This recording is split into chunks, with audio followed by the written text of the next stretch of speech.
मां नवदुर्गा की एक और नई वीडियो के साथ मैं आप सभी को नवरात्रि 2025 की ढेरों शुभकामनाएं।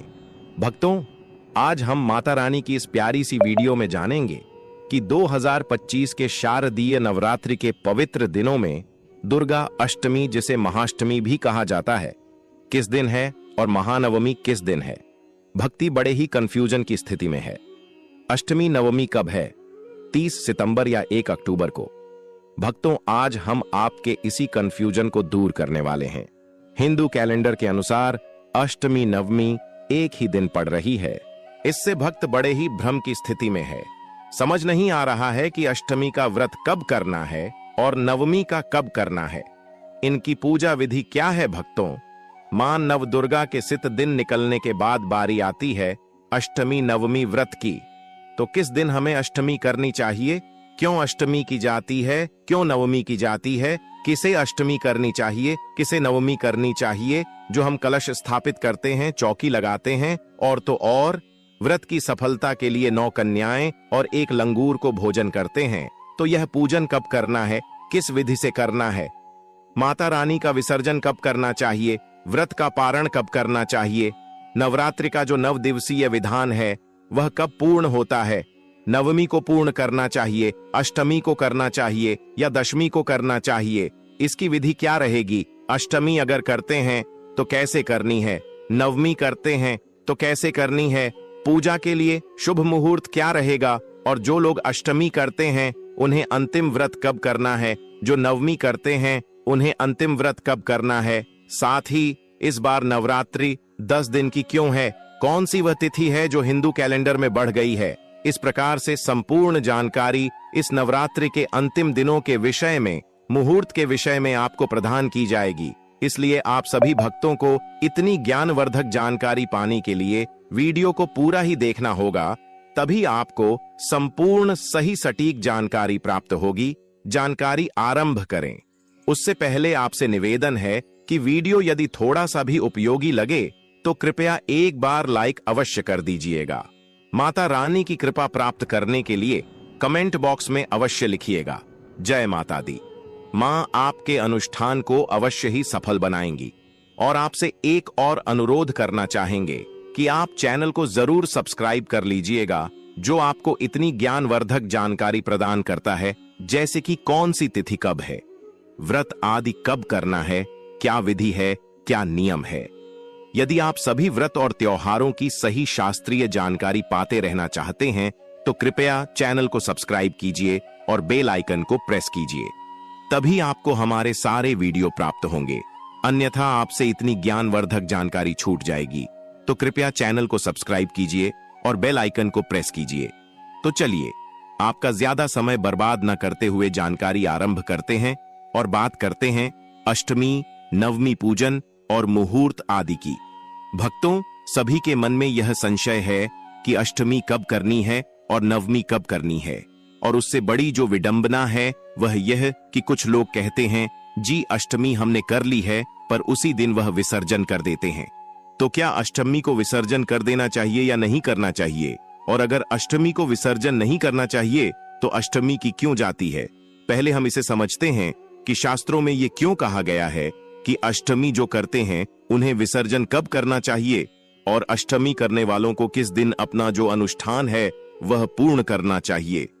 प्रिय दर्शकों, नवरात्रि का जो विधान है ना, वह शास्त्रों में नवरात्रि के अनुसार अर्थात 9 दिवसीय कहा गया है, जिसमें 9 रात्रियों में माता के 9 भिन्न भिन्न स्वरूपों का पूजन किया जाता है और इसे ही नवरात्रि अनुष्ठान कहते हैं। अगर आप अष्टमी करते हैं, आपके यहाँ अष्टमी होती है, तो इसका अभिप्राय क्या है? देखिए, अष्टमी का अभिप्राय होता है कि आपके यहाँ मां आदि शक्ति की जो पूजा है, दुर्गा माता की जो पूजा है, वह अष्टमी के दिन की जाती है। देवी पूजा अष्टमी को करनी होती है, लेकिन अनुष्ठान का जो विधान है वह 9 दिवस ही है, अर्थात वो 9 दिन ही चलेगा। नवरात्रि में ही उसका पूजन होगा, तभी तो माता के 9 स्वरूपों का पूजन आप कर पाएंगे। अगर आप 9 दिन या नवरात्रि पूजन व्रत ही नहीं कर रहे हैं तो जो नव दुर्गा के रूप हैं उनका पूजन कैसे होगा? फिर तो आप यह समझिए कि प्रतिवर्ष एक स्वरूप को छोड़ देते हैं, एक स्वरूप का पूजन ही नहीं करते हैं। इसीलिए कभी भी अगर आपके यहाँ अष्टमी होती है तो भी आपको 9 दिन तक ही माता का पूजन करना चाहिए। चौकियां आप लगाते हैं, कलश स्थापित करते हैं, खेतड़ी बोते हैं, जवारे बोते हैं, तो उस सब का जो विसर्जन का विधान है ना, वो विसर्जन का विधान भी यही कहता है कि आपको 9 दिन तक देवी की पूजा करनी है, आराधना करनी है, उपासना करनी है और उसके बाद उसका विसर्जन करना है या पारण करना है। कहीं भी शास्त्र में यह नहीं कहा गया है कि 8वें दिन आप विसर्जन कर दें या 8वें दिन आप पारण कर दें, अपने अनुष्ठान को पूर्ण कर दें। यह शास्त्रों में कहीं नहीं लिखा है। हाँ, अष्टमी की पूजा कही गई है, लेकिन अष्टमी की पूजा से अभिप्राय है कि आपके यहाँ पर देवी की पूजा अष्टमी को होगी, ना कि अनुष्ठान ही अष्टमी को पूर्ण हो जाएगा। इसको इस प्रकार से समझिए, जैसे शीतला माता की पूजा आप लोग करते हैं, किसी के सप्तमी को होती है, किसी के अष्टमी को होती है। जिस प्रकार से हिंदू धर्म में सभी तिथि महत्वपूर्ण होती है, वैसे ही नवरात्रि में दुर्गा जी की पूजा का विधान है। किसी के यहाँ अष्टमी को दुर्गा की पूजा होती है, किसी के यहाँ नवमी को। पर इसका अभिप्राय यह कदापि नहीं समझना चाहिए कि हमारे यहाँ अगर अष्टमी होती है तो अष्टमी को ही हम अपने व्रत को पूर्ण कर देंगे या अष्टमी को ही हम अपने अनुष्ठान को पूर्ण कर देंगे। अनुष्ठान से अभिप्राय है माता की जो हम चौकी लगाते हैं, कलश स्थापित करते हैं, उस सब का विसर्जन या पारण हम अष्टमी को ही कर दें। यह सर्वथा अनुचित है। यह सर्वथा अनुचित है। आपके यहां अगर अष्टमी होती है तो फिर से कहूंगा, आप अष्टमी के दिन कंजक पूजन कीजिए, कंजक बिठाइए, उनका पूजन कीजिए, जो विधि विधान है जो हम परंतु आपने यदि चौकी स्थापित की है, कलश स्थापित किया है, जवारे आदि बोए हैं, तो उनका विसर्जन नहीं होगा और ना ही नवरात्रि के जो नियम है उनमें कोई राहत होनी चाहिए। क्या करते हैं लोग कि भाई आज अष्टमी हो गई, हमारे तो अष्टमी होती है, और उसके बाद वह तामसिक आहार ग्रहण कर लेते हैं और इस प्रकार से व्यवहार करते हैं जैसे नवरात्रि समाप्त हो गई है। यह सर्वथा अनुचित है। आपको ऐसा नहीं करना चाहिए। नवरात्रि 9 दिनों में ही पूर्ण होती है। नवरात्रि का जो विधान है वह सबके लिए समान है। केवल मां दुर्गा की पूजा के लिए किसी को अष्टमी का दिन है और किसी के लिए नवमी का दिन है, यह समझने की आवश्यकता है। तो यदि किसी भी हमारे दर्शक के यहाँ, क्योंकि बहुत सारे लोगों के यहाँ अष्टमी होती है, तो अगर आपके यहाँ अष्टमी होती है तो आप अष्टमी कीजिए। अष्टमी को दुर्गा जी का पूजन कीजिए। कैसे करना है वह एक बार बताते हैं और फिर क्या करना है उसके विषय पे आएंगे। अष्टमी वाले दिन आपको सुबह सूर्योदय से पहले उठना चाहिए। उठने के बाद स्नान आदि, कलश आदि स्थापित किया है, वहां पर आसन लगा के बैठ जाइए। देवी पर जो आपने फूल पत्र आदि अर्पित किए हैं उनको हटाइए, साफ सफाई कीजिए, जिससे कि आज पुनः आप देवी का पूजन कर सकें। एक लोटा लीजिए, क्योंकि लोटा तो आपको हमेशा ही मंदिर में या चौकी के पास रखना चाहिए, जल का भरा हुआ।